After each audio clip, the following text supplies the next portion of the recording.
আমরা আহলে বাইতের মুহাব্বত করি, সাহাবায়ে কেরামকে ইজ্জত করি। কথা বলেন অন্তরে আওলাদে রাসূলের আহলে বাইতের মুহাব্বত থাকবে, যত রকমের পাপ আছে কোনো পাপ থাকবে না, সব মাফ হয়ে যাবে।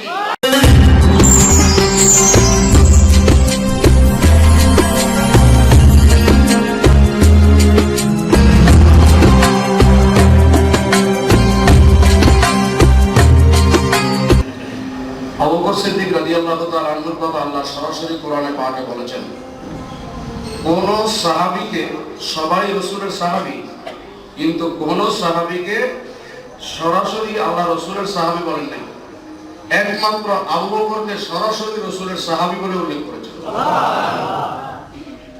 যখন গারে সুরের মধ্যে গুহার মধ্যে আবু বকর ছিলেন, তখন আল্লাহ পাক লি সাহিবি কিয়া আবু বকরকে রাসূলের সাহাবী হিসেবে স্বীকৃতি দিয়েছেন। আবু বকরের মর্যাদা আছে না? আছে। এই মাস যেহেতু সিদ্দিকে আকবরের মাস, এই কারণে আমি আবু বকর সিদ্দিকের শান ও আজমত নিয়ে কথা বলবো। আর আমাদের মাঝে অনেক ভুল ভ্রান্তি আছে, আমার মাঝেও যে নাই আমি সেটা বলবো না, আমার মাঝেও আছে। তো সব মিলায় আমাদের মাঝে অনেক ভুল ভ্রান্তি আছে, সেগুলো থেকে আমরা সংশোধন হতে চাই। দরকার আছে না? নাই। সংশোধন না হলে আমরা বিপদে পড়ে যাব। সেই সংশোধন হওয়ার জন্য আমি আপনাদেরকে একটা ওয়াকিয়া বলবো। বিশেষ করে যারা খোলাফায়ে রাশেদা অর্থাৎ আবু বকর, উমর, ওসমান রাদিয়াল্লাহু তাআলা আনহুমা, এই তিন সাহাবীর ব্যাপারে কে খুশি হবে আর কে বেজার হবে আমি জানি না। এই তিন সাহাবীর ব্যাপারে কিছু লোক আছে তারা বিরূপ মন্তব্য করে থাকেন। এই তিনজন সাহাবীর ব্যাপারে যারা নেগেটিভ মন্তব্য করেন, তারা মূলত কোরআন সুন্নাহ কিছুই বুঝেন না, এই কারণে করে থাকেন। আমি এই কারণে আবু বকর সিদ্দিকের শান আজমত আপনাদের সামনে তুলে ধরবো, যাতে করে এই খোলাফায়ে রাশিদিনের এই তিনজন সাহাবীর উপরে আমাদের খারাপ কোনো ধারণা না থাকে, আমাদের ধারণা যেন পজিটিভ হয়। এই ব্যাপারে কি কি ধারণা করে? আমাদের দেশে একটা দল আছে, তাদেরকে আহলুস সুন্নাহ ওয়াল জামাতের বহির্ভূত দল বলা হয়, নাম হচ্ছে শিয়া। কি নাম? শিয়া। বলেন না? শিয়া। শিয়াদের মধ্যে 22টা ফেরকা আছে। কয়টা? 22টা। শুধু শিয়ারাই 22টা ফেরকা। এখানে বোঝা যায় যে তারা বাতিল। কেন? তারা নিজেরাই 22 দলে বিভক্ত। আর আহলুস সুন্নাহ ওয়াল জামাতের এটা যে যেখানেই থাকুক না কেন, সবার আকীদা এক ও অভিন্ন। এটার মধ্যে কোনো ফেরকা নাই। আহলুস সুন্নাহ ওয়াল জামাতের মধ্যে কোনো ফেরকা নাই। যে যেই তরিকায় করুক না কেন, আহলুস সুন্নাতের আকীদা মূলে কি এক? এক না? যেমন আমি একটা উদাহরণ দেব। আহলুস সুন্নাহ ওয়াল জামাতের আকীদা হচ্ছে আমরা নবীকে নূর মানি। কি মানি? নূর। কি মানি? নূর। নূর। নূর মানতে গিয়ে যারা কাদরিয়া তরিকা পালন করে, কিন্তু তরিকা কাদরিয়া, তারা নবীকে নূর মানে কিনা? আবার কেউ গিয়ে দেখেছে তরিকা কাদরিয়া না, চিশতিয়া, তারা নবীর নূর মানে কিনা? দেখা গেছে কাদরিয়াও না, চিশতিয়া না, নকশবন্দিয়া, তারা নবীকে নূর মানে কিনা? তাই আহলুস সুন্নাহ ওয়াল জামাতের আকীদা যে যেই তরিকতের হোক না কেন, যে এই মাযহাবের হোক না কেন, হতে পারে কেউ কাদরি, হতে পারে কেউ চিশতি, হতে পারে কেউ নকশবন্দি, হতে পারে কেউ মুজাদ্দিদি বা অন্য তরিকার, হতে পারে কেউ হানাফি, হতে পারে কেউ শাফি, কেউ মালিকি, কেউ হাম্বলি, কিন্তু আহলুস সুন্নাহ ওয়াল জামাতের আকীদার বেলায় গিয়া সবাই এক। সবাই কি এক? আহলুস সুন্নাহ ওয়াল জামাত এটা একক দল, সঠিক, এর মধ্যে কোনো ফেরকা নাই। আর শিয়ারা 22 গ্রুপে, 22 দলে বিভক্ত। কয় দলে? 22 দলের মধ্যে নরমাল শিয়া যেটা, এদেরকে বলা হয় জাহিদি শিয়া। আপনাদের ইতিহাস মনে রাখতে হবে, অসুবিধা নেই। নরমাল শিয়া থেকে কি বলা হয়? জাহিদি শিয়া। বলেন না? জাহিদি শিয়া। জাহিদি শিয়া। এদেরকে জাহিলি শিয়া বলা হয় কেন? তারা আবু বকর, ওমর, ওসমানকেও মানে, কিন্তু মাওলা আলীকে এই তিনজনের উপরে প্রাধান্য দেয়। কোরআন, সুন্নাহ, আহলুস সুন্নাহ ওয়াল জামাতের উলামায়ে কেরামরা গবেষণা করে বলেছেন এই জাহিদি শিয়া যারা, তারা জান্নাতি। তারা কি? যেমন এটা আমাদের হুজুর কেবলা আল্লামা ইবনে জলিল রাহমাতুল্লাহ আলাইহি, তিনি ওনার শিয়া পরিস্থিতি একটা বই আছে, ওইটার মধ্যে এই শিয়াদেরকে বলা হয়েছে শিয়া মুখলিসিন। কি বলা হয়েছে? মুখলিসিন, অর্থাৎ তারা জান্নাতি। কেন? তারা জুজঈ, এটা আপনারা বুঝবেন আরবি ভাষা, জুজঈ ফজিলতের বেলায় তিন সাহাবীর উপরে মাওলা আলীকে প্রাধান্য দেয়, কিন্তু তিন সাহাবীর ফজিলত এবং কামালত তারা স্বীকার করে। এই কারণে তারা জাহান্নামে যাবে না। আর যেটা কট্টরপন্থী শিয়া, সেটাকে বলা হয় শিয়া রাফিজি। কি বলা হয়? তারা কেন শিয়া রাফিজি হলো? তারা প্রতি বছর যে জুতা কিনবে, 1000 টাকা খরচ হইল ওই জুতার তলার মধ্যে 3 খলিফার নাম লেখায় আনবে।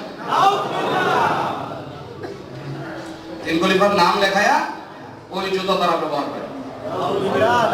শুধু এইটা না, ওই রাফিজি শিয়া যারা, তারা প্রতি বছর প্রত্যেকের বাড়িতে 2টা বকরি কিনে। কয়টা বকরি? 2টা বকরি কিনে, একটার নাম রাখে আবু বকর আর একটার নাম রাখে ওমর। বলেন না আস্তাগফিরুল্লাহ। এরা হলো রাফিজি শিয়া। আর মাঝখানে আরো গ্রুপ আছে 20টা, এদের বিভিন্ন আকীদা। যেমন এক গ্রুপ শিয়া আছে, এদের আকীদা হলো মাওলা আলীর যে যোগ্যতা আছে, এই যোগ্যতা আল্লাহর মধ্যেও নেই। এই যোগ্যতা আল্লাহর মধ্যে নেই। এই জন্য আপনারা সুন্নি আকীদাটা বুঝতে হবে। সুন্নি আকীদা যদি আপনার বুঝে না আসে, তাহলে 72 দল বাতিল ফেরকা আপনি চিনতে পারবেন না। এই জন্য আপনি সুন্নি জামাতকে চিনা জরুরি। আহলুস সুন্নাহ ওয়াল জামাতের আকীদা অনুসারে জুজঈ ফজিলত মাওলা আলীর ক্লাস 2টা। কয়টা? 2টা। খুব খেল। মাওলা আলীর ক্লাস কয়টা? 2টা। 2টা। এক হলো মাওলা আলী সাহাবী, আর এক হলো তিনি আহলে বাইত। এক হলো কি? সাহাবী, আর এক হলো তিনি কি? আহলে বাইত। আর সিদ্দিকে আকবর তিনি আহলে বাইত নন, তিনি হচ্ছেন সাহাবী। আহলুস সুন্নাহ ওয়াল জামাতের আকীদা অনুযায়ী নবীদের পরে মানুষের মধ্যে শ্রেষ্ঠ হচ্ছে হযরত আবু বকর। এটা সুন্নি জামাত আকীদা, মনে রাখবেন। নবীদের পরে মানুষদের মধ্যে সর্বশ্রেষ্ঠ মানুষকে হযরতে আবু বকর, তারপরে হযরতে ওমর, তারপরে হযরতে ওসমান, তারপরে হযরতে আলী। তো আলী চতুর্থ নাম্বারে আসার কারণ এটা হলো সাহাবীদের ফজিলত। কিন্তু মাওলা আলীর যে আরেকটা আলাদা ফজিলত আছে, সেটা তো কোনো সাহাবীর মধ্যে নাই। যেমন সেটা মাওলা আলী আহলে বাইত এবং পাক পাঞ্জাতনের সদস্য। সুবহানাল্লাহ। পাক পাঞ্জাতনের মধ্যে কি আবু বকর সিদ্দিক আছেন? না। ওমর আছেন? না। কোন সাহাবী আছেন? না। নবীর কোন স্ত্রী আছেন? না। কিন্তু মাওলা আলী আছেন। এটাকে বলা হয় জুজঈ ফজিলত। এটা আল্লাহর তরফ থেকে আলাদা একটা ফজিলত, আল্লাহ কোরআন নাজিলের মাধ্যমে মাওলা আলীকে এটা দিয়েছেন। সুবহানাল্লাহ। তাহলে সুন্নি জামাতের মধ্যে আকীদার মধ্যে কোনো দ্বন্দ্ব নাই। বলেন কোনো দ্বন্দ্ব নাই। এখন আবু বকরের শান আজমতের ব্যাপারে যদি কারো অন্তরে তিল পরিমাণ, চুল পরিমাণ একটু কিলোকাল থাকে, তাহলে সে আহলুস সুন্নাহ ওয়াল জামাত থেকে খারিজ হয়ে যাবে। সে সুন্নি থাকবে না, সুন্নি না থাকলে সে ঈমানদারও থাকবে না, জাহান্নামে হয়ে যাবে। তাইলে আবু বকর সিদ্দিক রাদিয়াল্লাহু তাআলা আনহু নবী পাকের সাহাবী, শুধু সাহাবী নয়, জলিল কদর সাহাবী। আমরা মানি কি মানি না? কি বলেন? হযরতে ওমর রাসূল পাকের জলিল কদর সাহাবী, মানি কি না? হযরতে ওসমান রাসূল পাকের জলিল কদর সাহাবী, আমরা মানি কি না? মানি। তাহলে আমাদের দলের নাম কি? আহলুস সুন্নাহ ওয়াল জামাত। বলেন না, আমাদের দলের নাম কি? আহলুস সুন্নাহ ওয়াল জামাত। যেমন যারা বাতিল, তাদেরকে কেমনে চিনবেন জানেন? তাদেরকে সহজে চিনা যায়। যেমন যারা আমরা যাদেরকে ওহাবি বলি, এই ওহাবিরা কেন বাতিল? এই জন্য তারা বাতিল, তাদের মধ্যে গিয়া নিজেদের মধ্যে ফেতনা আছে। এবং দেখবেন হলো এক দলে বলে নামাজের পরে মুনাজাত দেওয়া মুস্তাহাব, আবার আরেক দলে বলে নামাজের পরে মুনাজাত দেওয়া বেদাত। এরাই এটা হয়তো আমরা জানেন না, আমরা জানি। এক দলে বলে নামাজের পরে মুনাজাত দেওয়া কি, আরেক দলে বলে বেদাত। আবার এরাই বলে জুমার আযান হবে, এক দলে বলে একটা, আরেক দলে আবার বলে দুইটা। ওয়াহাবিদের মধ্যে এমন মসজিদ আছে যেখানে জুমার আযান একটা দেয়, কয়টা? একটা। আবার এমন মসজিদ আছে সেখানে আযান কয়টা দেয়? দুইটা। তাহলে তাদের মধ্যে দ্বন্দ্ব আছে না নাই? এই দ্বন্দ্ব থেকে বোঝা যায় তারা বাতিল। আর আহলুস সুন্নাহ ওয়াল জামাতের যা কিছু আছে তরিকা ভিন্ন হইতে পারে, মূলে গিয়া দেখবেন সব এক। এই জন্য এই দল সত্য এবং সঠিক এবং হক। তাহলে আমরা সুন্নি মুসলমান। আমরা কি মুসলমান? সুন্নি মুসলমান। তাহলে আমরা কি জান্নাতি? আমরা কি জান্নাতি। এবং আবু বকর সিদ্দিকের যেহেতু মাস, এই জন্য আবু বকর সিদ্দিকের কিছু ফাজাইল আমি হুজুরে বর্ণনা করব। একখানা কিতাব আছে নুসহাতুল মাজালিস। এই কিতাবটা লেখছেন শাফি মাযহাবের একজন বুজুর্গ, নাম হচ্ছে আল্লামা আব্দুর রহমান আস-সুফুরি।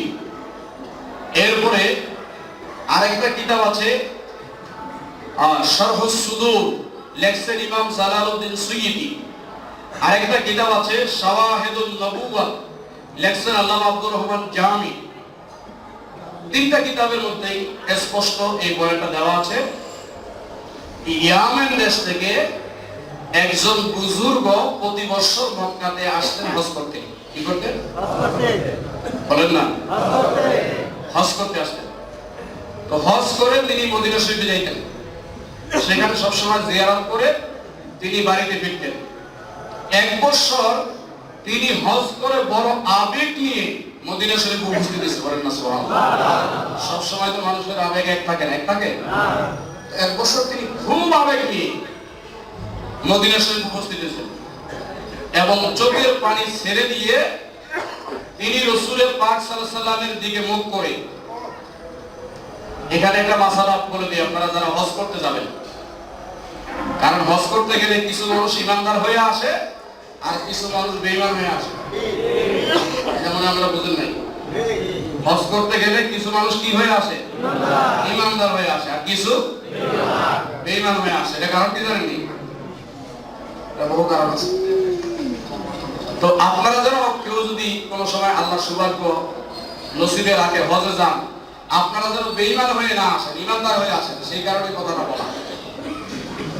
তো ওই ইয়ামেন থেকে বুজুর্গ আসা ব্যক্তি সরাসরি রাসূলের পাকের দিকে মুখ করে কাবাকে পিছ দিয়ে জিয়ারতে দাঁড়াইছে। বলেন না সুবহানাল্লাহ।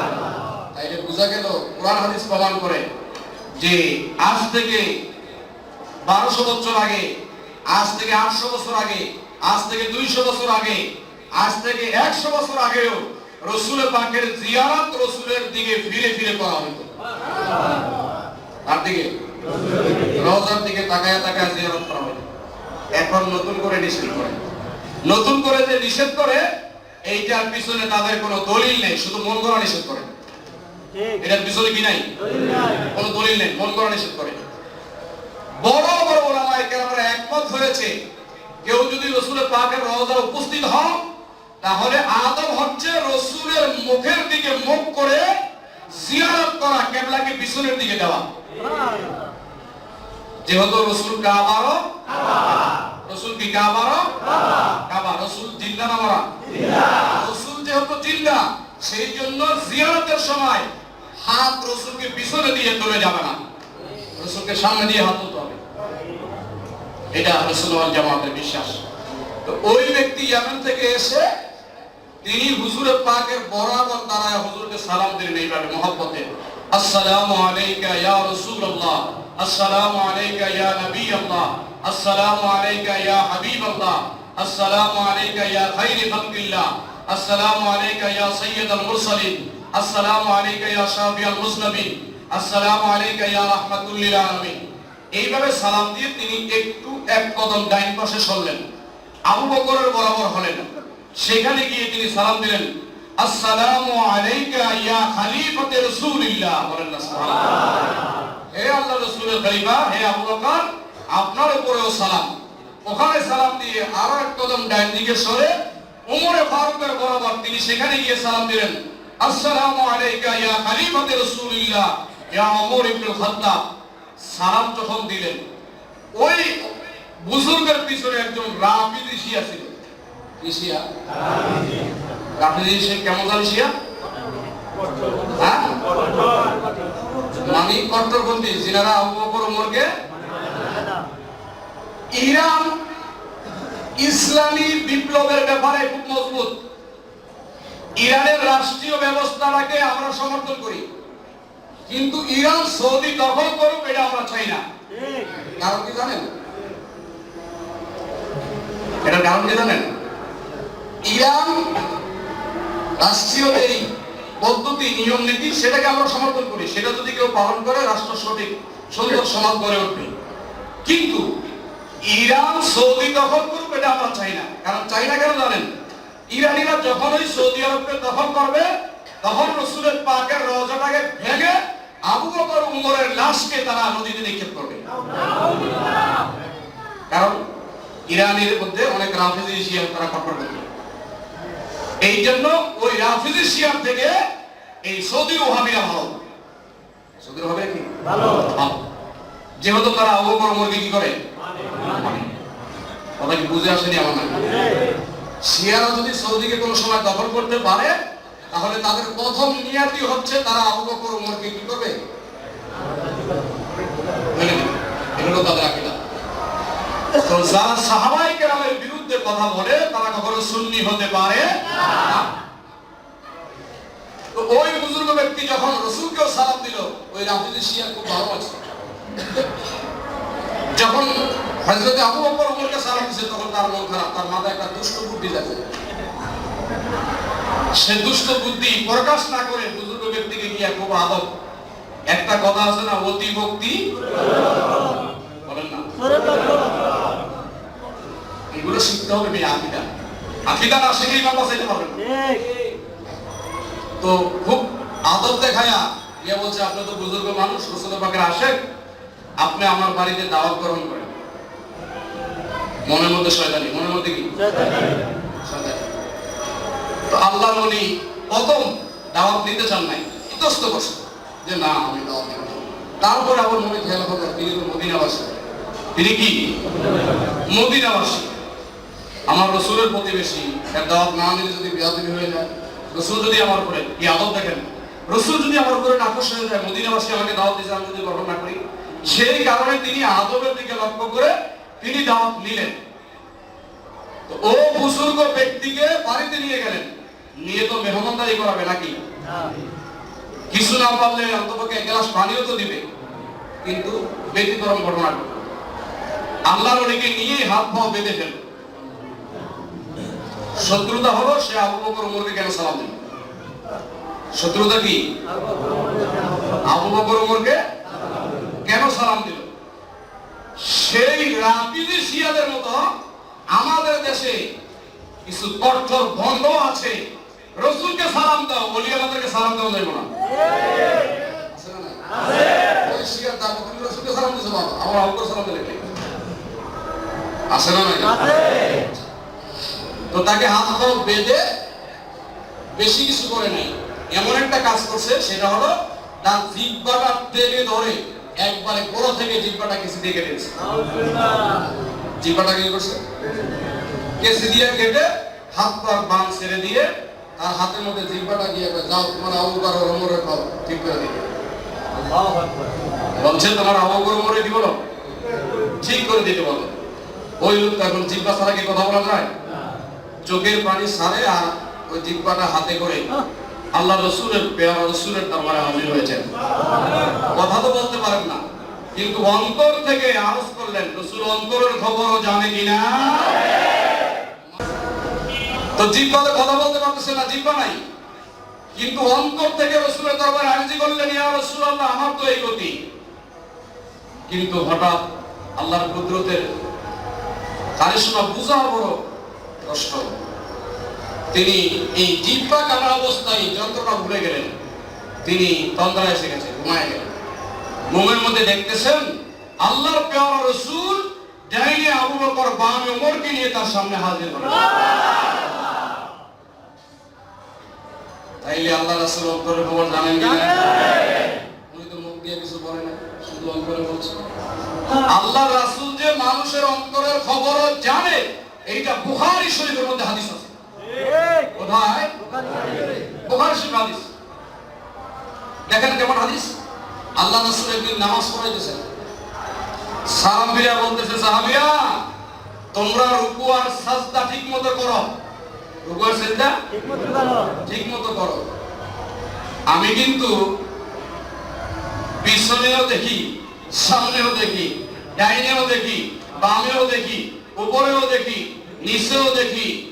শুধু এই কথা বলে নাই, বলছে রুকুকুম ও সুজুদুকুম ও খুশুউকুম, তোমরা কেমনে সিজদা দাও এটাও রাসূল দেখে, তোমরা কেমনে রুকু করো এটাও দেখে, তোমাদের অন্তর কি চায় সেটাও রাসূল দেখে। ইমাম সাহেব নামাজ পড়ে কাবার দিকে কিবলামুখী হয়ে, আর মুসল্লিরা কেমনে সিজদা দিয়ে ইমাম সাহেবকে দেখে না, রাসূল বলে আমি দেখি। অতএব তোমাদের রুকু সিজদা ঠিক করো, বলেন না সুবহানাল্লাহ। তোমাদের অন্তরকে কি করো? ঠিক করো, বলেন না সুবহানাল্লাহ। তাহলে রাসূল দেখে কিনা? দেখে। অন্তরের খবর জানে কিনা? জানার কারণ হইতো তার অন্তরের আরজি রাসূল হাজির হয়ে গেলেন। আল্লাহর কসম, আপনিও যদি বাংলাদেশে অন্তর থেকে রাসূলের দরবারে আরজি করতে পারেন, আল্লাহর কসম রাসূল আপনার ঘরে হাজির হয়ে যাবে, কোনো সন্দেহ নাই। রাসূল আপনার ঘরে হাজির হবে ইনশাআল্লাহ, নিঃসন্দেহ। হাজির হয়ে আবু বকরকে ডাক দিলেন, আবু বকর, ওমর, দেখছো তোমাদের সানা সেবত, তোমাদের প্রশংসা করার কারণে আমার এর মধ্যে জিহ্বা কেটে দিয়েছে। এই কথা বলে রাসূল ওই তন্দ্রার মধ্যে জিহ্বাটা হাতে নিলেন, হাতে নিয়ে জায়গা মতো বসায় দিলেন। বসাইছে আর বেটার ঘুম ভেঙে গেছে। আল্লাহর ওলি ঘুম ভেঙে দেখে জিহ্বা আগের মতোই আছে। ডাক্তার লাগলো, কবিরাজ লাগলো, কোন হাকিম লাগলো? এই ক্ষমতা রাসূলের আছে না নাই? স্পষ্ট কিতাবের মধ্যে লেখা। রাসূল পাক জিহ্বাটুকু লাগাই দিলেন, একবার আগের মতো লেগে গেল। ঘুম থেকে উঠে এখন সুস্থ। এখন কি সুস্থ? আবার তিনি রাসূল পাকের দরবারে সালাম পেশ করলেন, আবু বকর সিদ্দিকের দরবারে সালাম পেশ করলেন, উমরের দরবারে সালাম পেশ করে তিনি খুশি মনে মসজিদে নববীতে 2 রাকাত নামাজ পড়ে ইয়ামের দিকে রওনা করলেন। সেখানে গেলেন, যাওয়ার পরে 1 বছর পার হওয়ার পরে তিনি আবার হজে আসছেন, এসে আবার জিয়ারতে আসছেন। আসার পরে ওই আগের মতো করেই রাসূল আবু বকর ওমরকে সালাম দিলেন। পিছ থেকে একজন যুবক আয়েশা বলে, হুজুর আপনার দাওয়াত আমার বাড়ি। তখন 1 বছর আগের ঘটনা মনে পড়ে গেছে। 1 বছর আগের ঘটনা কি মনে পড়ে গেছে, মনের মধ্যে একটু সন্দেহ। তারপরেও ওই যে আবার আদব দিকে তাকাইলেন। আদব কাকে বলে শুনেন, যে যদিও গত বছর এই ঘটনা ঘটছে, তারপরেও তিনিও তো রাসূল পাকের প্রতিবেশী, মদিনার মানুষ, মদিনার মানুষ। তো এখানে একটা মাসালা কি জানেন, ওই যে আল্লাহর ওলি, ওই ব্যক্তি, ওনার উপরে রাসূল রাজি খুশি আছেন, কিন্তু ওই ব্যক্তি আলেম ছিলেন না, সাধারণ মানুষ ছিলেন। যদি মাসালা জানতেন, তো এই জন্য আলেম হইতে হয়। অনেক ওলি আল্লাহ আছে শরীয়তের ইলম নাই, কিন্তু ইলমে লাদুনি আছে, কিন্তু মাসালা না জানার কারণে ওই আল্লাহর ওলি মাসালা প্রয়োগ করতে পারে না। কিন্তু ইমামে আবু হানিফার মতো মানুষকে কিন্তু ঠকাইতে পারে নাই। কেন জানেননি? ইমামে আজম একবার হজ করতে গেছিলেন, এক ব্যক্তি জিজ্ঞাসা আপনার বাড়ি কই? কুফার মধ্যে। তো ইমামে আজমকে যখন বলছে কুফার মধ্যে, ওই ব্যক্তি মদিনাবাসী, কইয়া বলছে কি কুফার মানুষ তো গাদ্দার। কুফার মানুষ কি গাদ্দার? আরব দেশে এটা খুব মারাত্মক প্রাণী, কঠিন। ওই কুফার মানুষ তো গাদ্দার। ইমামে আজম রাগ হয় নাই। ইমামে আজম কোরআনের একটা আয়াত তেলাওয়াত করে দিয়েছে, আর ওইটা ঠান্ডা হয়ে গেছে। ওইটা কি হয়েছে? ঠান্ডা হয়ে গেছে। কি জানেন? হাবেশাল্লাহ পাবে কোরআনের মধ্যে 11 পারা নাজরি 10 পারা আছে। ওখানে বলা আছে আমিন আহলিল মাদিনাতি মারাদু আলান নিফাক। মদিনাবাসীর সম্মান তো অবশ্যই আছে রাসূলের কারণে, তারপরও আল্লাহ একটা আয়াত নাযিল করে রাখছে, মিন আহলিল মাদিনাতি মারাদু আলান নিফাক। মদিনার মধ্যেও কিছু মুনাফিক আছে। কার ঘোষণা? ওই ব্যক্তি যখন বলল কুফার মানুষ গাদ্দার, ইমামে আজম এই আয়াত তেলাওয়াত করল, মিন আহলিল মাদিনাতি মারাদু আলান নিফাক। যখন তেলাওয়াত করছে ওই ঠান্ডা হয়ে গেছে, ওই লোক কি হয়ে গেছে? ঠান্ডা। এটা হলো আলেমদের গুণ। যারা শরীয়তের এলেম রাখে তাদের সাথে কিন্তু কথা বলা মুশকিল। আমি একবার মদিনা ভার্সিটিতে গিয়েছিলাম, যখন হজে গেছি মদিনা ভার্সিটিতে গিয়েছিলাম। ভাগ্যক্রমে আমার যে ড্রাইভার তিনি বড় মুহাদ্দিস। সব মিলেছে?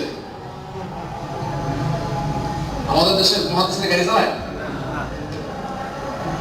বড় মুহাদ্দিস, মানে অনেক বড় মুহাদ্দিস এবং হাদিসের পণ্ডিত এবং তাফসীরও বোঝে, অনেক বড় অনেক। তো কেমনে জানি আমি মদিনা ভার্সিটিতে যাব, আমি বললাম যে ঠিক আছে আমাকে নিয়ে যাবো, কত নেবে? তো এই ধাম ভাঙার পরে আমাকে নিয়ে চলবে। তো গাড়িতে বসে বসে আমি নাতে রাসূল শুনতেছিলাম, এর মধ্যে সে কারাসকাল সে মানে আমাকে আটকাইল যে আপনি এটা কি বলছেন, তো সেরা। হ্যাঁ, আর ওই গজলের মধ্যে ছিল রাসূল পাক সাল্লাল্লাহু আলাইহি ওয়াসাল্লামের ইলমে গায়েব নিয়ে। তো তিনি বলতেছে এটা তো সেরা, আমাদের কেমনে সেরা? হয় না, রাসূল তো গায়েব তো জানে আল্লাহ। আমি তখন কোরআনের একটা আয়াত তেলাওয়াত করলাম, এইটা বলার পরে একটু ঠান্ডা হয়ে বলতেছে, হ্যাঁ ঠিক আছে, আল্লাহ যতটুকু জানাইছে ততটুকু জানে। আমি কি আল্লাহ কতটুকু জানাইছে এর সীমা আপনারা দিতে বলছে কেন? আল্লাহ যখন রসুলকে গায়েব জানায়, আপনি রসুলের কোন পাশে দাঁড়ায় আছেন? আপনি তো বললেন, আমি যখন কোরআন আয়াত তেলাওয়াত করলাম বলতেছে হ্যাঁ আল্লাহ যতটুকু জানাইছে ততটুকু জানে। আপনি সীমা নির্ধারণ করেন কেন? রসুলকে যখন আল্লাহ গায়েব জানাইছে, আপনি রসুলের কোন পাশে দাঁড়ায় আছিলেন যে এতটুকু জানাইছে এতটুকু জানায় নাই? আপনি কেমনে বুঝলেন? ধরুন আমারে মাসালা ছেড়ে দিয়ে করে আপনার বাড়ি কোন দেশে? হ্যাঁ, আমি বাড়ি বাংলাদেশে। বাংলা তো ঠিক আছে, এটা মূলত হিন্দুস্তান। আমি হ্যাঁ হিন্দুস্তান। হিন্দুস্তানের আলেমদের মানতে বড় করা, মানতে যুক্তিবিদ্যা বড় করা, এদের সাথে কথা বলে পারা যায় না, এদের সাথে কথা বলে পারা যায় না। বললো, আমি আবার বললাম ঠিক আছে, এটা তো বল ভাই, কারণ হিন্দুস্তানের আলেমদের মানতে, হিন্দুস্তানের আলেমদের এলেম এত বেশি কেন জানেন? সিরাতের উপরে কিতাব লেখা হয়েছে, সারা বিশ্বের মধ্যে ঘোষণা দেওয়া হয়েছিল প্রত্যেক আলেমরা নবীর সিরাতের উপরে কিতাব লিখবে, ওইটার উপরে পুরস্কৃত করা হবে। কিন্তু দেখা গেছে সারা বিশ্বের মধ্যে প্রায় 800 সিরাতের উপরে কিতাব লেখা হয়েছে, এক নাম্বার কেউ হতে পারে নাই, এক নাম্বার হয়েছে কলকাতার এক ব্যক্তি। তাইলে আপনারা যে বলেন সৌদি আরবরা বুঝে না, আমরা তো তারা বুঝে না, বুঝে না বুঝে আরে বুঝে তো, কিন্তু কই নবীর সিরাতের উপরে কিতাব লিখে তো এক নাম্বার হলো ইন্ডিয়া আলেম। বুঝে না অবশ্যই আলেম আছে, কিন্তু এক নাম্বার হয়ে গেল ইন্ডিয়া আলেম। মানে ইন্ডিয়ার আলেমের মধ্যে যেই উসুল, যেই এলেম আল্লাহ দান করেছেন সেটা হলো রাসূলুল্লাহ খাস দয়া। আমি যদি আরেকটু বলি তাহলে বেশি হয়ে যেতে পারে, এটা বেশি বলা হবে না, কিন্তু আমি বলবো না। তো ওই ব্যক্তি আল্লাহর ওলি, রাসূল রাজি তার উপরে, কিন্তু শরীয়তের এলেম শোনার তিনি মাসালা জানতেন, তিনি বারবার ওই দিকে তাকাচ্ছেন, তিনি তো মদিনাবাসী, বেয়াদবি হয়ে যায় কিনা, এই জন্য আবার তার দাওয়াত দিলেন, তার দাওয়াত দিলেন, কিন্তু আবার এক বছরের কথাও তার কি মনে আছে, কিন্তু দাওয়াত দিয়েছে, তো নিয়ে গেছে। ওই গত বছর যেই বাড়িতে নিয়েছে এবার গিয়ে দেখো ওইটাই বাড়ি, এবার কি বাড়ি ওইটাই, গত বছর যেই ঘরে জিম্পে কাটছে ঘর এটাই, ঘর কি, তখন মনের মধ্যে একটু অশান্তি শুরু হয়ে গেল। তারপর আল্লাহর উপর ভরসা, বসে আছে। তখন ওই যুবক ব্যক্তিকে ডাক দিয়ে বলে, হুজুর আপনি চিন্তা করবেন না, গত বছর যা হয়েছে এবছর তা হবে না। বলেন না সুবহানাল্লাহ। বলে কেন? বলে গত বছর যে কাজ করেছে তিনি আমার বাবা, আমার বাবার অবস্থা কেমন জানেন? ওই কেমন? একটু আসেন, গিয়ে একটা ঘরের দরজা খুলে দেখাইলেন, একটা বান্দর দেখা যায়। বলতে সেটা তো বান্দর, তোমার আব্বা কই? বলে হুজুর আপনার সাথে এই ব্যবহার করার কারণে আল্লাহর গজব আমার বাবা দেখি, তিনি রাতের বেলা বিছানায় শুয়ে আছে, আমাকে ডাক দিছে, ডাক দিতে আমি গিয়ে দেখি আমার বাবা বান্দর হয়ে গেছে। এই হাদিসের নোট করেছেন ইমামে জালালউদ্দিন সুয়ুতী যে আবু বকর ওমরকে সালাম দেওয়ার কারণে ব্যক্তির জিহ্বা কেন হলো, আল্লাহ সহ্য করে না, তাকে বান্দর বানিয়ে দিয়েছেন। কারো অন্তর যদি তিল পরিমাণ, চুল পরিমাণ আবু বকর ওমর উসমানের দুশমনি থাকে, হাশরের ময়দানে সে বান্দর হয়ে জাহান্নামে যাবে।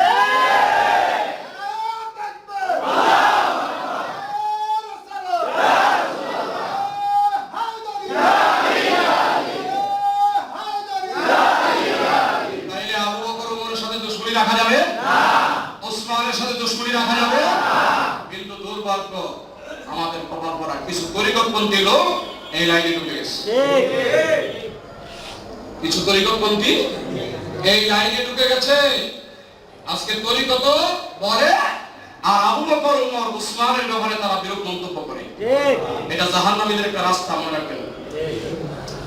এইবার বলেন, আমি একটু চ্যালেঞ্জ করবো আপনাদের সাথে, মোকাবেলা যাব। এমন কোন বাপের বেড়া যদি থাকেন যে সিদ্দিক আকবর মুনাফিক ছিল, ফারুক আজম মুনাফিক ছিল, ফারুক উসমানে জিন্দুরাই মুনাফিক ছিল, তারা রাসূলের ইন্তেকালের পরে বেঈমান হয়ে গেছে, যদি একটা তথ্য আপনাদের কাছে থাকে আমাকে দেখান, আমি আপনার তথ্য মেনে নিব। একটা তথ্য আপনাদের থাকলে আমাকে দেখান, কি কারণে আপনারা এই তিন খলিফার ব্যাপারে লাগছেন, কারণটা কি আপনাদের? বলতেছে তারা যে রাসূলের কারীম সাল্লাল্লাহু আলাইহি ওয়াসাল্লামের এই তিন সাহাবী নাকি মা ফাতেমার খেজুরের বাগান জোর করে দখল করেছে। হ্যাঁ, তো হাদিসে আছে যিনি ফাতেমাকে কষ্ট দিল, এটা সহিহ হাদিস, যিনি ফাতেমাকে কষ্ট দিল তিনি নবীকে কষ্ট দিল, যিনি নবীকে কষ্ট দিল তিনি মূলত আল্লাহকে। আল্লাহকে যারা কষ্ট দেয় তারা তো ইমানদার থাকতে না। তো তাদের উদ্দেশ্য হচ্ছে যে মা ফাতেমার খেজুরের বাগান আবু বকর ওমর ওসমান জোর করে দখল করে মা ফাতেমারে কষ্ট দিয়েছে, এর মানে নবীরে কষ্ট দিয়েছে, নবীরে কষ্ট দেওয়ার কারণে আল্লাহরে কষ্ট দিয়েছে, আল্লাহরে কষ্ট দেওয়ার কারণে 1,24,000 সাহাবী, শিয়াদের আকীদা অনুযায়ী 5 জন সাহাবী ছাড়া সব সাহাবী কাফের। শিয়াদের আকীদা 5 জন সাহাবী ছাড়া সব কি কাফের। 5 জন কারে কারে মানে জানেন? একজন আবু যর গেফারি, একজন আরেকজন হযরতে মিকদাদ, হযরতে সালমান ফারসি, এই তিনজন, আর আরেকজন হচ্ছে আম্মা জান খাদিজাতুল কুবরা, আর আরেকজন হচ্ছে হযরতে আনাস রাদিয়াল্লাহু তাআলা। এই পাঁচজনকে সাহাবী হিসেবে মনে করে। আর আম্মা জান আয়েশা সিদ্দিকা তো তারা দেখতেই পারে না। শিয়ারা বলে আম্মা জান আয়েশা সিদ্দিকা ছিল জিনাকর, বলেন না নাউজুবিল্লাহ। এরপরও তরিকত ওলারা বুঝবেন না আপনারা সেই শিয়াদের কথা শুনে আবু বকর আর ওমর বিরুদ্ধে লাগছেন। যদি এই দোষ আবু বকরকে দেওয়া হয়, এই দোষ যদি উসমানকে দেওয়া হয় আর আলীকে ওমরকে দেওয়া হয়, মূলত আপনি কাকে দোষ দিচ্ছেন একটু তাকায় দেখেন। আবু বকরের কথা কি রাসূল কি গায়েব জানতেন না? হ্যাঁ, তাইলে আবু বকর ওমর উসমানকে আগেই তো রাসূল ফয়সালা করতে পারতেন। আপনার কথা অনুযায়ী তো রাসূল গায়েব জানতেন যে আবু বকর আমার ইন্তেকালের পরে ইমানদার থাকবে না, ওমর আমার ইন্তেকালের পরে ইমানদার থাকবে না, উসমান থাকবে না। রাসূল গায়েব জানেন না? আচ্ছা, রাসূল এটা বাদ দিলেন, আল্লাহ জানে তো? তা আবু বকর ওমর উসমান যে রাসূলের ইন্তেকালের পরে মুনাফিক হয়ে যাবে, কাফের হয়ে যাবে, আল্লাহ রাসূলকে বলে নাই কেন? দোষ কোথায় গিয়েছে আপনি জানেন? ইসলামের উসুল বুঝেন না, আন্দাজ জামাইয়া দেন। এই জন্য ওই সমস্ত তরিকতপন্থী থেকে আমরা বাঁচতে চাই যারা সাহাবায়ে কেরামের বিরোধিতা করে। আমরা সাহাবায়ে কেরামের বিরোধিতা, আমরা আহলে বাইতের মহব্বত করি, সাহাবায়ে কেরামকে ইজ্জত করি। কথা বলেন, করি কি করি না? কিন্তু সাহাবায়ে কেরামের ইজ্জত ছাড়া আহলে বাইতের মহব্বত দাবিদার হওয়া যাবে না। এখানে আমাদের আকীদা ক্লিয়ার।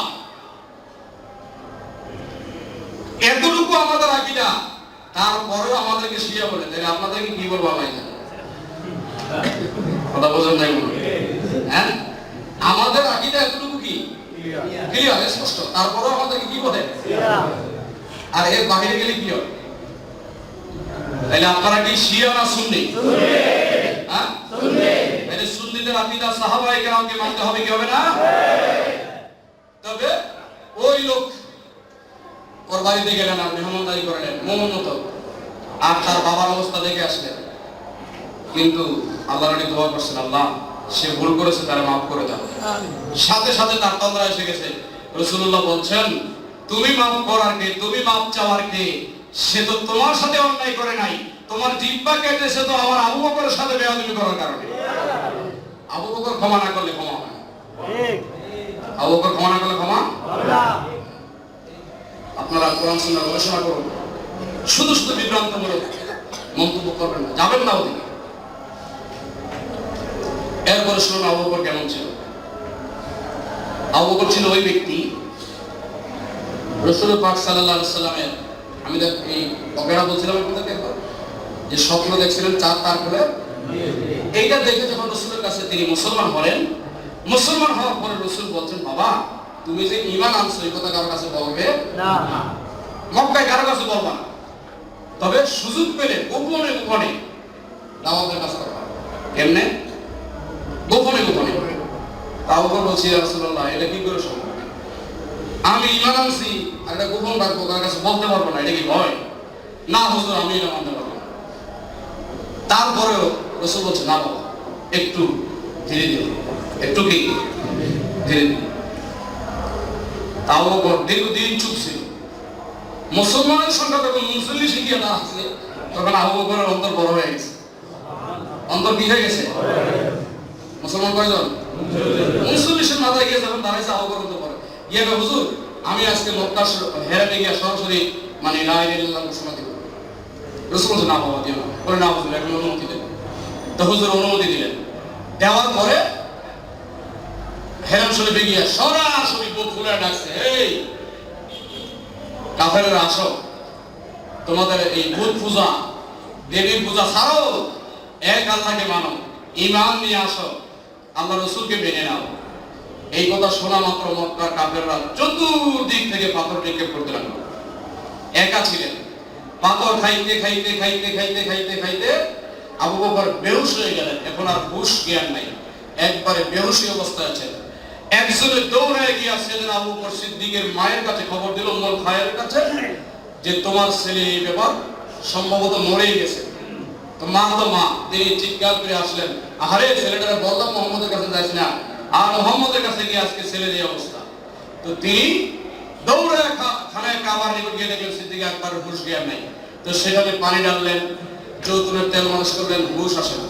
সন্ধ্যা হয়ে গেছে, সারা দিন বেহুশী অবস্থা ছিলেন। সন্ধ্যায় চোখ খুললেন, চোখ খুলে যখন তাকাইলেন, মা বলতেছে, আবু বকর কেমন লাগতেছে? বলে, মা আমাকে জিজ্ঞাসা করো কেমন লাগতেছে, একটু খবর নিয়ে আসো আমার রাসূল কেমন আছেন।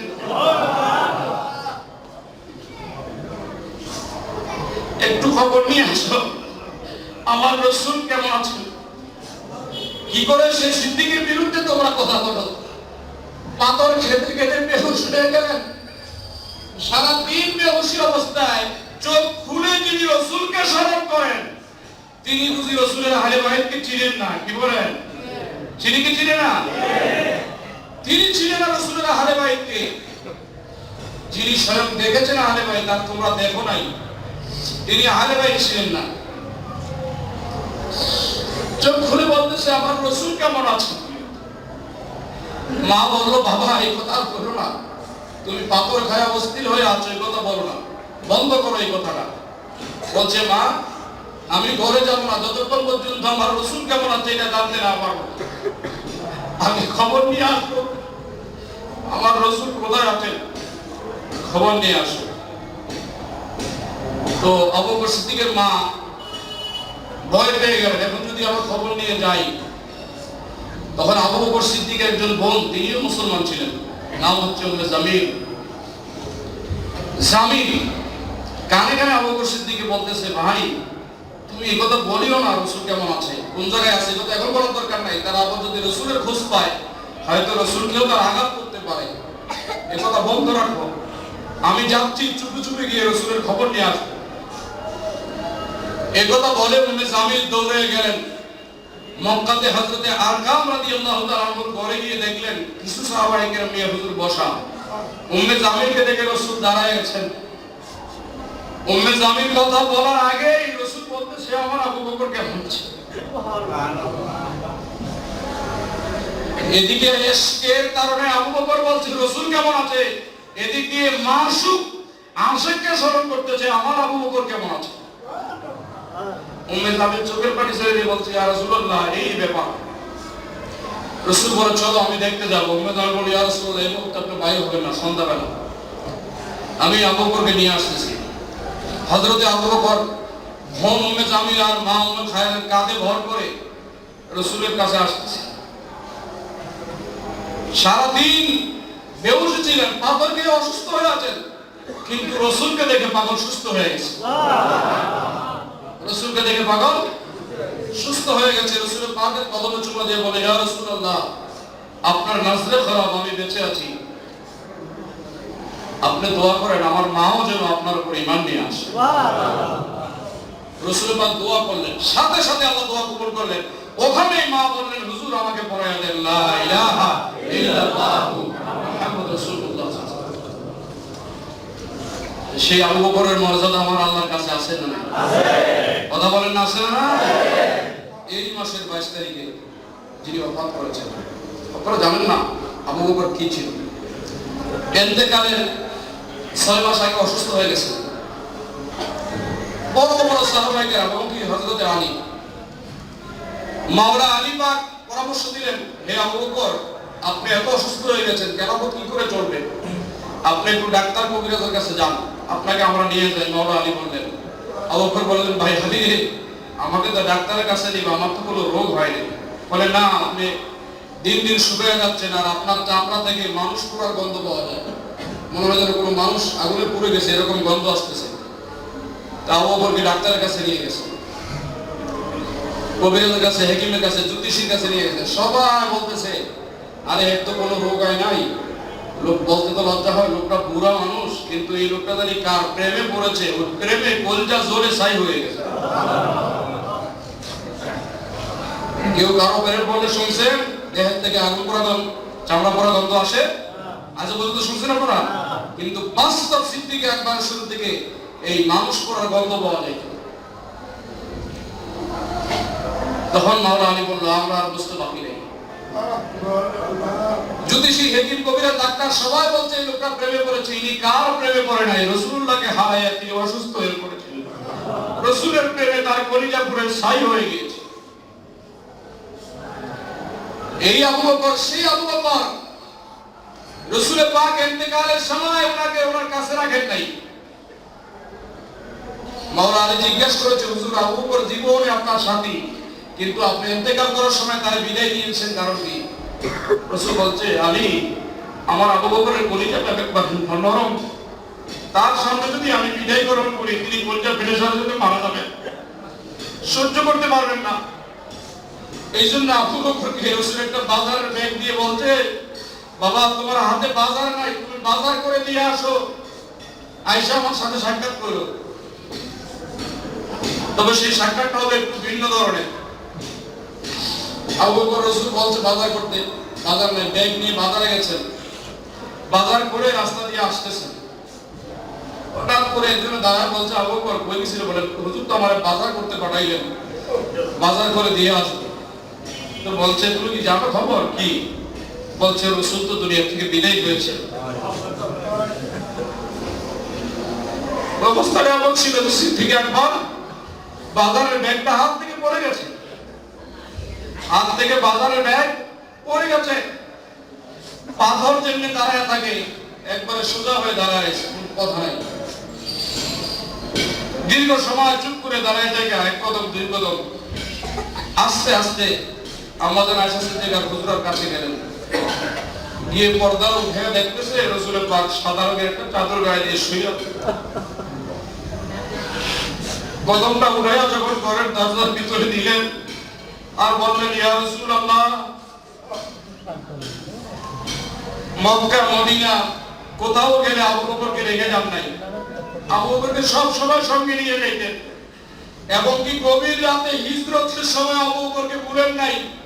সেই সময় আপনি আবু বকরকে গভীর রাতে ঘরের দরজায় টোকা মেরেছেন। আবু বকর আপনার ডাকে সাড়া দিয়ে আপনার সাথে হিজরত করেছে, আর আজকে এমন করে আবু বকরকে ফলায় রেখে চলে গেলেন। এইভাবে বিলাপ করতেছিলেন আর চোখের পানি ছাড়তেছিলেন। হঠাৎ করে হুজুরের পাকের শরীরে জড়ানো ছিল সাদা চাদর, চাদরটা উঠাইয়া রাসূলের পাকের দিকে তাকাইলেন। মনটা মানায় না। মানুষ শিরিকের ফতোয়া খোঁজে, বলে মাথা নিশা করলে শিরিক হয়ে যায়। আরে সহিহ হাদিস তিরমিজি শরীফের, আবু বকর খুদাখালি চাদরটা উঠাই রাসূল পাকের কাফানের মধ্যে তিনটা চুমা দিলেন। মাথা নত হয়েছে কিনা? শিরিক হয়ে গেছে না? খালি শিরিকের ফতোয়া হুজুরের কপালে তিনটা চুমা দিয়ে দিলেন, কি মাথা নত হয় নাই? শিরিক হয়ে গেছে? মাথা নত করলে শিরিক হয় না, মাথা নত করলে শিরিক হয় না, মনে রাখবেন। মাথা নত করলে যদি শিরিক হয়, যারা দান লাগায় তাদের অবস্থা একটা বিচার একটা কথা বলে সব কটা মুশরিক নাকি? মাথা নত করলে শিরিক হয়। শিরিকের মাসালা জানতে হবে। আবু বকর সিদ্দিক বিলাপ করছেন, কাঁদছেন, কিন্তু কান্নার আওয়াজ হয় নাই, মুখ দিয়ে কথা বলতেছে আর চোখের পানি ছাড়ছে। হঠাৎ করে আবু বকর বলে, আল্লাহর কসম, আমি যখন হুজুরের চাদর মোবারক উঠাইলাম দেখলাম চেহারার মধ্যে একটা হাসি। আলা হযরত করে দিয়েছেন এই ব্যাপারে, হুজুরের চেহারার মধ্যে হাসি। প্যারে সুরত হাসতা চেহারা মুঝে জড়তে ফুল, প্যারে সুরত হাসতা চেহারা मुझसे जड़ते फूल, नूर का पुतला चाँद का टुकड़ा, नूर का पुतला चाँद का टुकड़ा, हक प्यारा रसूल नबी जी, अल्लाह अल्लाह अल्लाह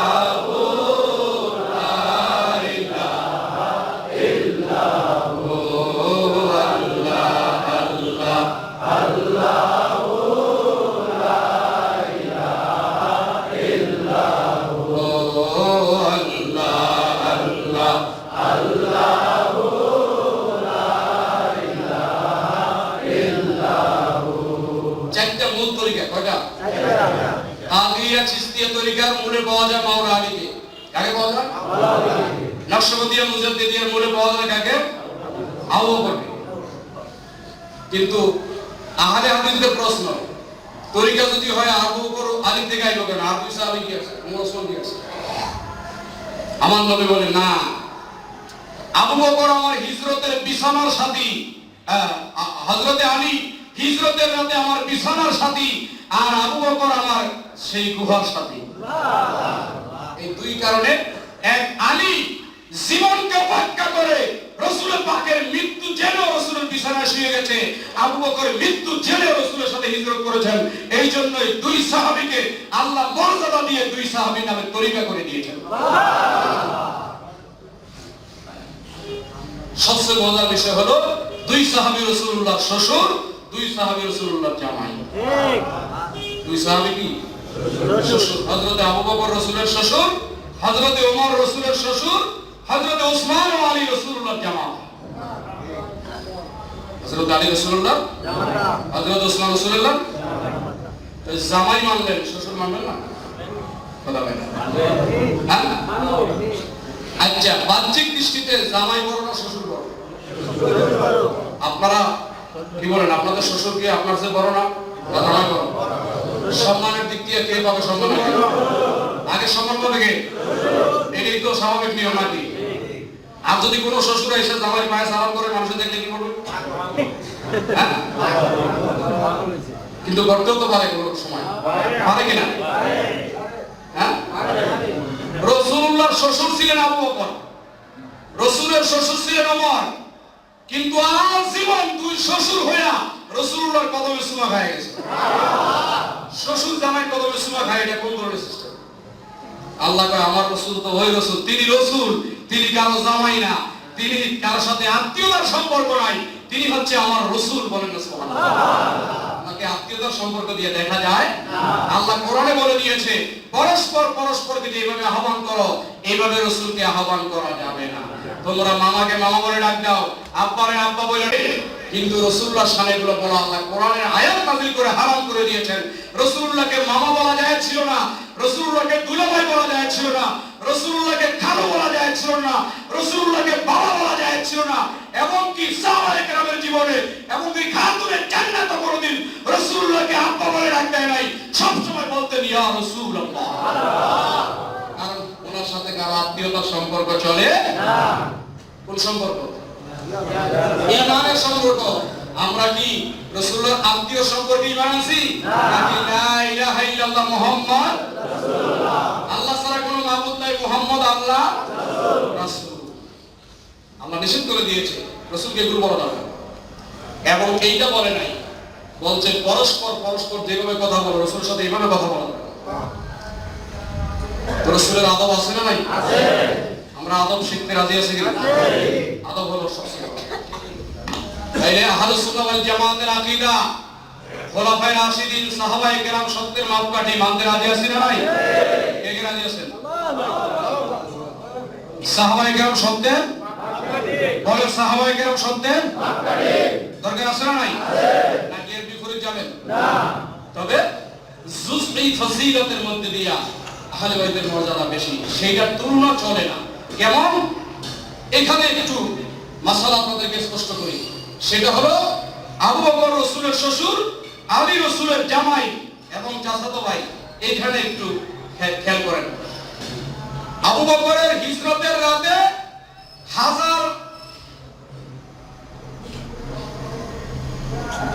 হাজার ফিট উঁচু পাহাড় গাছুর, ওইটার মধ্যে রাসূলুল্লাহকে আবু বকর কাঁধে করে নিয়ে বসে।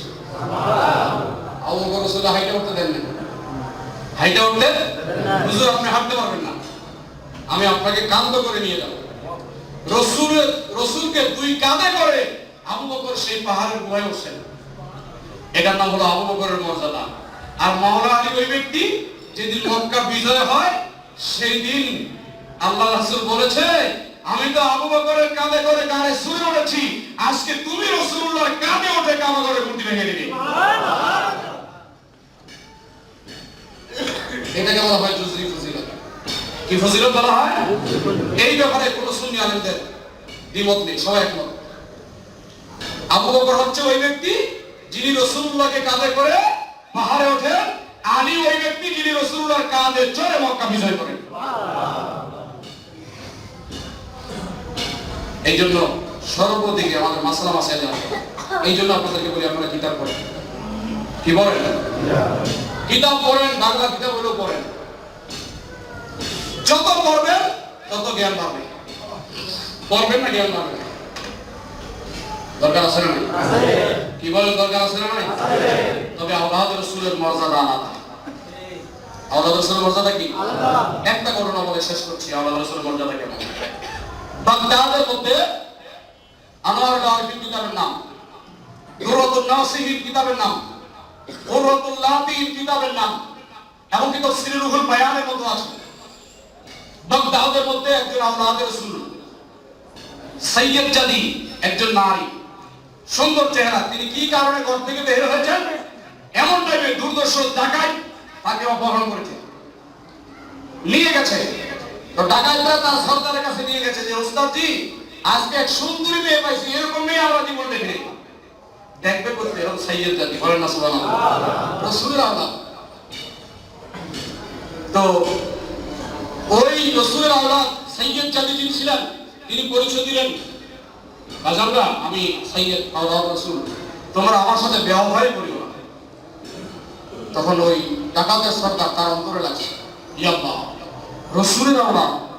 তখন বললেন, সাবধান, তোমরা কেউ এর দিকে পুনঃ তাকাবা না, যেখান থেকে নিয়ে আসছো তাকে সেখানে দিয়ে আসো। আওলাদ রাসূলের ইজ্জত রক্ষা করে কে? আল্লাহ। যেখান থেকে নিয়ে আসছো তাকে সেখানে দিয়ে আসো। তখন শাগরেদরা বলল, ওস্তাদ আমাদের সাথে বেদীকরণ করতেছে, মনে হয় আমাদেরকে বাগায়া দিয়া নিজে বুক দখল করবে, বুক করবে। এই জন্য সে এক কথা ওস্তাদের সাথে আর শাগরেদের সাথে কাটাকাটি শুরু হয়েছে। কাটাকাটি শুরু হয়ে এমন পর্যায়ে গেছে তখন ওই উস্তাদ শাগরিদ একবারে কোপ দিয়া কল্লা আলাদা করে বলেছে।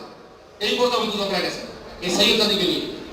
যখন আলাদা হয়ে গেছে কল্লা, তখন ওই শাগরিদরা আরো কয়েকজন ছিল, তারা পলায় গেছে। আর এই ডাকাতের সর্দার তিনি সাইয়েদকে বললেন, আপনি তাড়াতাড়ি করে এখান থেকে পলায়ন করুন, না হয় তারা যদি আবার বেশি সন্তান বাহিনী নিয়ে আসে আপনার ইজ্জত হরণ হয়ে যাবে আপনার তাড়াতাড়ি। তখন সাইয়েদ এখান থেকে দ্রুত গতিতে ছুটলেন, দৌড়ায় চলে গেলেন, পলায়ন করলেন। আর এদিক দিয়ে আবার পুলিশ এসে গেল, এসে তাকে ধরলো যে আপনি লোক হত্যা করেছেন, কি কারণে? বলে এই ব্যাপারে, আপনি তো লোক হত্যা করতে পারেন না। তিনাকে জেলে নিয়ে গেলেন, জেলে নিয়ে গেছে, জেলের মধ্যে আটক রাখলেন। রাতের বেলায় যে পুলিশ যে জেলার ছিল, ওই জেলার স্বপ্ন দেখে রাসূলুল্লাহ এসে গেছেন। রাসূলুল্লাহ এসে গেছেন।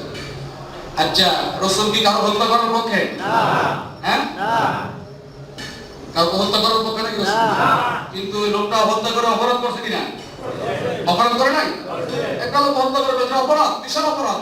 কিন্তু রাসূল এসে গিয়ে স্বপ্নে জেলাকে বলতেছে, এই জেলার সাহেব, আপনি এই ব্যক্তিকে খালাস দিয়ে দেন।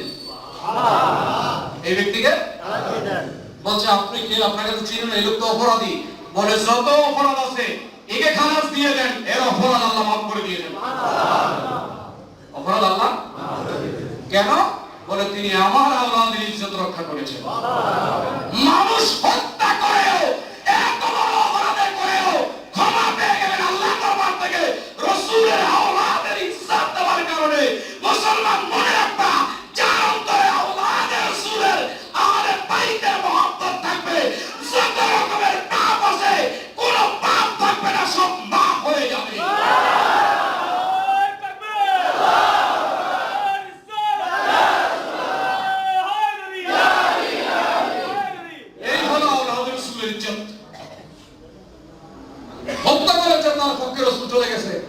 শুধু আওলাদের ইজ্জত দেওয়ার কারণে। তবে আমার ইচ্ছা করে হত্যা করে আর আওলাদের মত সারা জগৎ তো ওয়াজ করে দিয়েছে, এখন খালি ইচ্ছা করে হত্যা করবো, এরকমটা হবে নাকি? হ্যাঁ, যেগুলো আমাদের অনিচ্ছায় ভুল হয়ে গেছে ওগুলো ক্ষমা হয়ে যাবে আওলাদ রাসূলের মহব্বত। তাহলে আওলাদ রাসূলের মহব্বত দরকার আছে না নাই? জোরে বলেন, দরকার আছে না নাই? এইজন্য আবু বকর সিদ্দিক, ওমর, ওসমান, আলী, তামাম সাহাবায়ে কেরাম, তাবিঈন, তাবিঈন, আউলিয়ায়ে কেরাম, আহলুস সুন্নাহ ওয়াল জামাতের আকীদা ভিত্তিক মানি, এর বাহিরে আমরা মানতে চাই না। আকীদা সুন্নি থাকতে হবে, পিওর সুন্নি হতে হবে। আবার 2 নম্বর সুন্নি এনায়েতুল্লাহ আব্বাসের মতো 2 নম্বর সুন্নি হতে হবে। হ্যাঁ, এনায়েতুল্লাহ আব্বাসের মতো 2 নম্বর সুন্নি হতে হবে। আল্লাহ পাক আমাদের কবুল করুন।